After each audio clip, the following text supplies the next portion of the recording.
आप देख रहे हैं न्यूज ब्रॉडकास्ट। नमस्कार, स्वागत है आप सभी का न्यूज ब्रॉडकास्ट में। मैं पुष्पा चौधरी। रुक करते हैं अब तक की ताज़ा खबरों की ओर।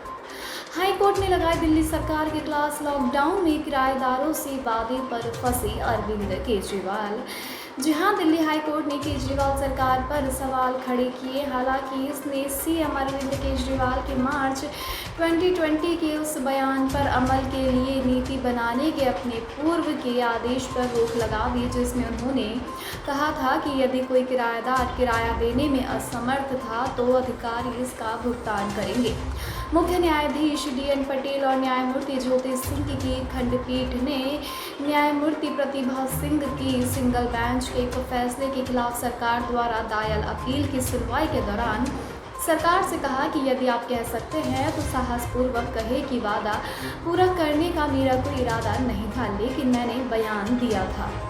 भारत बंद के बाद किसान नेता राकेश टिकैत का बड़ा बयान। किसानों के संघर्ष को 3 राज्यों का आंदोलन बताने वालों का कर दिया मुंह बंद। जी हां, भारतीय किसान यूनियन के राष्ट्रीय प्रवक्ता राकेश टिकैत ने भारत बंद के बाद शाम में कहा कि 3 राज्यों का आंदोलन बताने वाले लोग आंख खोल कर देख ले कि पूरा देश किसानों के साथ खड़ा है। आज के आंदोलन ने उनका मुंह बंद कर दिया जो कह रहे थे कि ये महज 3 राज्यों का आंदोलन है। 3 कृषि कानूनों की वापसी और MSP पर गारंटी तक आंदोलन जारी रहेगा। राकेश टिकैत ने कहा है कि सरकार को किसानों की समस्या का समाधान करना चाहिए। उत्तर प्रदेश में जो गन्ना मूल्य की घोषणा की गई है वह भी किसानों के साथ मजाक है। गन्ना मूल्य वृद्धि के लिए भी जल्द ही सड़कों पर आंदोलन किया जाएगा। राजस्थान में बाल विवाह संबंधित नए कानून का सामाजिक संगठनों ने किया पुरजोर विरोध। जी हां, राजस्थान में बाल विवाह से जुड़ा नया कानून पारित होने के बाद से इस पर विवाद बढ़ता ही जा रहा है। विपक्ष के अलावा कई संगठनों ने इसे पीछे की ओर ले जाने वाला कदम बताया है। महिला और बाल अधिकार से जुड़े संगठनों और सामाजिक समूहों ने मुख्यमंत्री अशोक गहलोत को चिट्ठी लिखी है। उनका कहना है कि राजस्थान का राज्य विवाह संशोधन बिल 2021 कहता है कि बाल विवाह समेत सभी तरह की शादियों को पंजीकृत कराया जाना अनिवार्य है। नाबालिगों के मामले में कहा गया है कि उनके माता पिता या अभिभावकों को उनकी शादी पंजीकृत करानी चाहिए। जम्मू कश्मीर में भारतीय सेना को मिली बड़ी कामयाबी। उरी में पकड़ा गया पाकिस्तानी आतंकी। घुसपैठ की कोशिश में दूसरा आतंकवादी हुआ ढेर। जी हां, जम्मू कश्मीर में के उरी में सुरक्षा बलों ने आतंकी घुसपैठ की कोशिशों को नाकाम कर दिया है। नियंत्रण रेखा यानी कि LOC के पास सेना ने घुसपैठ की कोशिश कर रहे पाकिस्तानी आतंकवादी को पकड़ लिया। इस दौरान जवानों ने ऑपरेशन में दूसरे आतंकी को मार गिराया है। घुसपैठ की 3 कोशिशों को नाकाम करने के बाद से पिछले 1 सप्ताह में इंडियन आर्मी ने उरी और रामपुर सेक्टरों में कई ऑपरेशन भी चलाए हैं। पंजाब कैबिनेट चुनी सरकार में मंत्रियों के विभाग का बंटवारा। सिद्धू के नज़दीकी रंधावा को गृह मंत्रालय की सौंपी कमान। जी हां, पंजाब के CM चरणजीत सिंह चन्नी ने अपने मंत्रियों के बीच विभागों का बंटवारा कर दिया है। अब तक मुख्यमंत्री के अधीन रहा गृह विभाग उप मुख्यमंत्री सुखजिंदर रंधावा को सौंपते हुए CM ने विजिलेंस अपने पास रखा है, तो वहीं स्वास्थ्य एवं परिवार कल्याण विभाग दूसरे उप मुख्यमंत्री OP सोनी को दे दिया गया है। तो वहीं दूसरी ओर चन्नी मंत्रिमंडल में शामिल किए गए पुराने मंत्रियों के विभागों में मामूली बदलाव करते हुए ज़्यादातर को उनके पुराने विभाग ही सौंप दिए गए हैं। कैप्टन अमरिंदर सिंह के मंत्रिमंडल में जेल और सहकारिता मंत्री रहे सुखजिंदर रंधावा को चन्नी मंत्रिमंडल में गृह विभाग के साथ ये दोनों विभाग भी दिए गए हैं, जबकि मनप्रीत सिंह बादल पहले की तरह वित्त विभाग देखेंगे। RSS कार्यकर्ता ने जावेद अख्तर पर दर्ज कराई शिकायत। संघ की तुलना तालिबान से करने का था मामला। गीतकार जावेद अख्तर द्वारा राष्ट्रीय स्वयंसेवक संघ की तुलना तालिबान से करने का मामला भी ठंडा नहीं पड़ा है।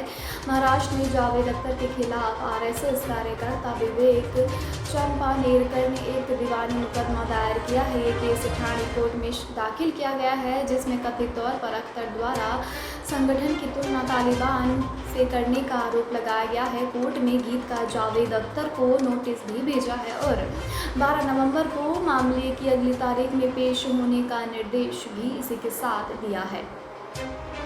पश्चिम बंगाल में भाजपा को लगा जबरदस्त झटका। कलकत्ता हाई कोर्ट ने भवानीपुर उपचुनाव पर रोक लगाने से कर दिया इनकार। जी हां, कलकत्ता हाई कोर्ट ने पश्चिम बंगाल की हाई प्रोफाइल सीट भवानीपुर में 30 सितंबर को होने वाले उपचुनाव पर रोक लगाने से इनकार कर दिया है। इस फैसले को भारतीय जनता पार्टी के लिए बड़ा झटका माना जा रहा है। बता दें कि बीजेपी के नेता दिलीप घोष पर हमला के बाद से राजनीति अब तेज हो गई है। भाजपा के कई नेता जहां उपचुनाव को टालने की मांग कर रहे थे, तो वहीं स्वप्न दास गुप्ता ने चुनाव आयोग से मतदान केंद्र के आसपास धारा 144 लगाने की मांग की थी। इसके अलावा उन्होंने केंद्रीय बलों की उपस्थिति में चुनाव करवाने की भी मांग की थी।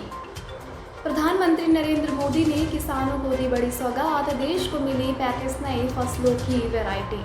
जहां प्रधानमंत्री नरेंद्र मोदी आज देश के किसानों की समस्याओं को दूर करने के लिए उन्हें बड़ी सौगात दी है। उन्होंने आज 35 नई फसलों की वैरायटी को देश को समर्पित किया। इसके अलावा पीएम मोदी ने national institute of biotic stress tolerance Raipur के नए परिसर का लोकार्पण किया और कृषि विश्वविद्यालय को ग्रीन कैंपस अवार्ड भी वितरित किया।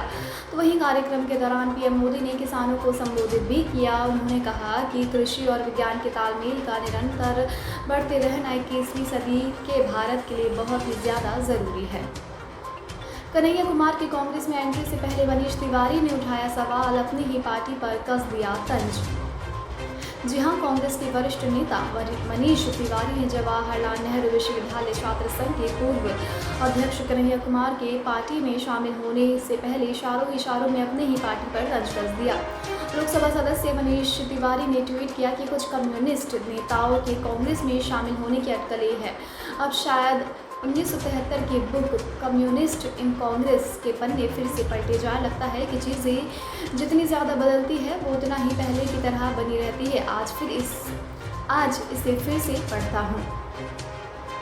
अमर शहीद भगत सिंह की 104वीं जयंती पर पीएम मोदी और गृह मंत्री शाह समेत तमाम नेताओं ने दी श्रद्धांजलि। हाँ, प्रधानमंत्री नरेंद्र मोदी ने भगत सिंह की जयंती पर ट्वीट किया कि आज़ादी के महान सेनानी शहीद भगत सिंह को उनकी जन्म जयंती पर विनम्र श्रद्धांजलि। गृह और सहकारिता मंत्री अमित शाह ने ट्वीट किया कि भगत सिंह जी को अपने प्राणों से ज़्यादा देश की स्वतंत्रता और सम्मान प्यारा था। वो अल्पायु में ही अपने साहस व क्रांतिकारी विचारों से न सिर्फ भारतीय स्वतंत्रता आंदोलन के सर्वोच्च प्रतीक बने, बल्कि उनके राष्ट्र प्रेम ने पूरे देश को एक किया। वहीं दिल्ली के शिक्षा मंत्री और आम आदमी पार्टी के नेता मनीष सिसोदिया ने भगत सिंह की जयंती पर उन्हें नमन किया। मनीष सिसोदिया ने अपने ऑफिशियल ट्विटर हैंडल पर एक वीडियो भी शेयर किया है। अब तक बस इतना ही। देश दुनिया से जुड़ी तमाम अपडेट जानने के लिए हमारे चैनल को आज ही सब्सक्राइब करें।